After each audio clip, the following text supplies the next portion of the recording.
Check bounce ಕೇಸ್ಗಳಲ್ಲಿ ಕಾಶಾಫಾಕ್ಷನ್ ಕೂಡ ಒಂದು ಪ್ರಮುಖವಾದದ್ದು. ಏಕೆಂದರೆ ಕಾಶಾಫಾಕ್ಷನ್ ಅಂದರೆ ಅದರ ಲಿಮಿಟಲ್ಲಿ ಬರಲಿಲ್ಲ ಅಂತಂದಾಗ ಚೆಕ್ ಬೌನ್ಸ್ ಕೇಸನ್ನು ಫೈಲ್ ಮಾಡೋದಕ್ಕೆ ಬರೋದಿಲ್ಲ.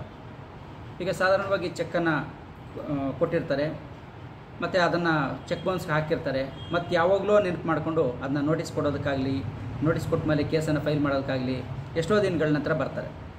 ಸೊ ಆ ರೀತಿಯಲ್ಲಿ ಚೆಕ್ ಬೌನ್ಸ್ ಕೇಸ್ಗಳಲ್ಲಿ ಮಾಡಲಿಕ್ಕೆ ಬರೋದಿಲ್ಲ. ಸೊ ಚೆಕ್ ಬೌನ್ಸ್ ಕೇಸ್ಗಳಲ್ಲಿ ಕಾಶಾಫಾಕ್ಷನ್ ಅನ್ನೋದು ಒಂದು ಪ್ರಮುಖವಾದದ್ದು.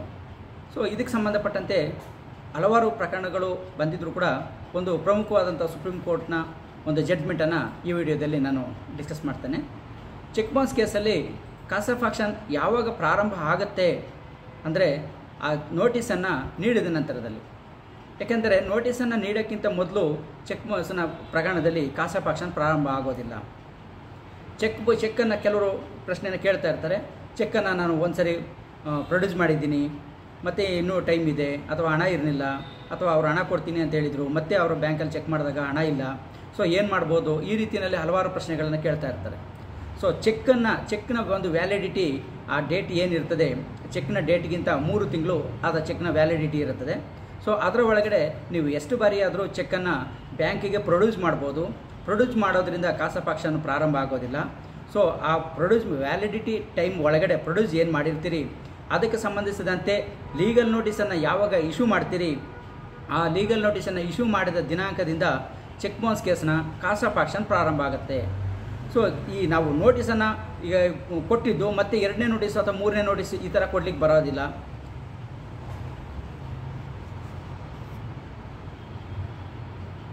ಆ ರೀತಿ ನೋಟಿಸ್ಗಳನ್ನು ಕೊಡ್ಲಿಕ್ಕೆ ಬರೋದಿಲ್ಲ. ಸೊ ಒಂದು ಸರಿ ನೋಟಿಸನ್ನು ಕೊಟ್ಟ ಮೇಲೆ ಮೊದಲು ಯಾವ ನೋಟಿಸನ್ನು ಕೊಟ್ಟಿರ್ತೀವಿ ಆ ಡೇಟಿಂದ ಕಾಶಾಫಾಕ್ಷನ್ ಪ್ರಾರಂಭ ಆಗುತ್ತೆ.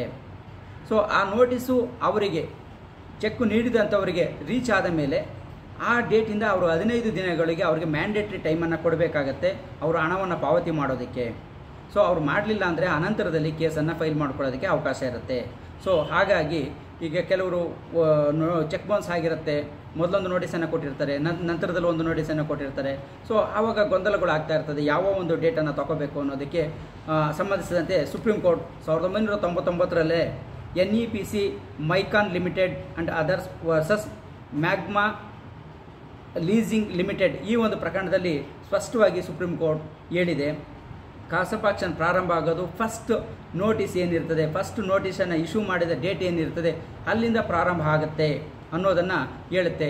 ಲೇಟರ್ ಆನ್ ಆಗಿ 2ನೇ ನೋಟಿಸು 3ನೇ ನೋಟಿಸು ಕೊಟ್ಟಿದ್ರೆ ಅಲ್ಲಿಂದ ನಮ್ಗೆ ಅನುಕೂಲ ಆಗುತ್ತೆ ಕೇಸ್ ಫೈಲ್ ಮಾಡಲಿಕ್ಕೆ ಅಂತೇಳಿ ಕಾಶಾಫಾಕ್ಷನ್ನ ತಗೊಳ್ತೀನಿ ಅಂತೇಳಿ 2ನೇ ನೋಟಿಸು 3ನೇ ನೋಟಿಸಿಂದ ಕ್ಯಾಲ್ಕುಲೇಷನ್ನ ಮಾಡ್ಕೊಳ್ಳಿಕ್ಕೆ ಬರೋದಿಲ್ಲ ಅನ್ನೋದು ಈ ಒಂದು ಪ್ರಕರಣದಲ್ಲಿ ಪ್ರಮುಖವಾಗಿ ಕಂಡುಬರುವಂಥದ್ದು.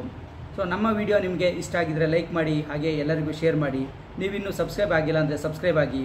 ಹಾಗೆಯೇ ಈ ಒಂದು ಪ್ರಕರಣದಲ್ಲಿ ನಮಗೆ ಪ್ರಮುಖವಾಗಿ ತಿಳಿಯೋದೇನು ಅಂದರೆ ಕಾಶಾಫಾಕ್ಷನನ್ನು ಪ್ರಾರಂಭ ಆಗೋದು ನೋಟಿಸನ್ನು ಕೊಟ್ಟ ನಂತರದಲ್ಲೇ ಹೊರತು ನಾವು ಬ್ಯಾಂಕ್ನಲ್ಲಿ ಚೆಕ್ ಪ್ರೊಡ್ಯೂಸ್ ಮಾಡ್ತೀವಲ್ಲ ಆ ಡೇಟಿಂದಲ್ಲ ಅನ್ನೋದು ಇದರಿಂದ ಪ್ರಮುಖವಾಗಿ ತಿಳ್ಕೊಬೋದಾಗಿರುತ್ತೆ. ಸೊ ಹಾಗಾಗಿ ಒಂದು ಸರಿನೋ 2 ಸರಿನೋ ಅಥವಾ ಒಂದು ಸತಿ ಚೆಕ್ಕನ್ನು ಪ್ರೊಡ್ಯೂಸ್ ಮಾಡಿದಾಗ ಹಣ ಇರೋದಿಲ್ಲ, ಸಾಕಷ್ಟು ಹಣ ಇರೋದಿಲ್ಲ, ಇನ್ಸಫಿಷಿಯೆಂಟ್ ಅಂತ ಏನೋ ಬಂದಿರುತ್ತೆ.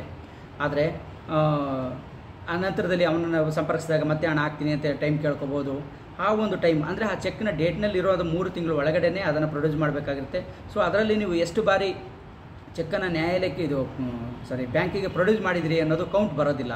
ಆದರೆ ಒಂದು ಸಾರಿ ನೋಟಿಸನ್ನು ಇಶ್ಯೂ ಮಾಡಿದ ಮೇಲೆ ಅದಕ್ಕೆ ಸಂಬಂಧಿಸಿದಂತೆ ನಿಮಗೆ ಅಲ್ಲಿ ಕಾಶಾಫಾಕ್ಷನ್ ಸ್ಟಾರ್ಟ್ ಆಗುತ್ತೆ. ಸೊ ಆದರೆ ಒಂದು ತಿಳ್ಕೊಂಡಿರಬೇಕು, ಈ ಒಂದು ಪ್ರಕರಣದಲ್ಲಿ ಅಂದರೆ ಅಕೌಂಟ್ ಏನಾದರೂ ಕ್ಲೋಸ್ ಆಗಿದ್ದರೆ ಪದೇ ಚೆಕ್ಕನ್ನು ಪ್ರೊಡ್ಯೂಸ್ ಮಾಡಲಿಕ್ಕೆ ಬರೋದಿಲ್ಲ. ಒಂದು ಸತಿ ಪ್ರೊಡ್ಯೂಸ್ ಮಾಡಿದರೆ ಅದು ಎನಫ್ ಆಗಿರುತ್ತೆ, ಮತ್ತು ಅದನ್ನು ಪ್ರೊಡ್ಯೂಸ್ ಮಾಡೋ ಅವಶ್ಯಕತೆ ಇಲ್ಲ. ಇದು ನಂಜಪ್ಪ ಪ್ರಕರಣದಲ್ಲಿ ಕ್ಲಿಯರಾಗಿ ಇದೆ. ಇದಕ್ಕೆ ಸಂಬಂಧಪಟ್ಟಂತೆ ನಾನು ಆಲ್ರೆಡಿ ಇನ್ನೊಂದು ವಿಡಿಯೋ ಇದೆ, ಅದನ್ನು ನೋಡ್ಬೋದಾಗಿರುತ್ತೆ.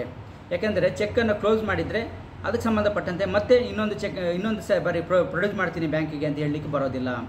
ಸೊ ಅದಕ್ಕೆ ಡೀಟೇಲಾಗಿ ಆ ವಿಡಿಯೋನ ನೋಡ್ಬೋದಾಗಿರುತ್ತೆ.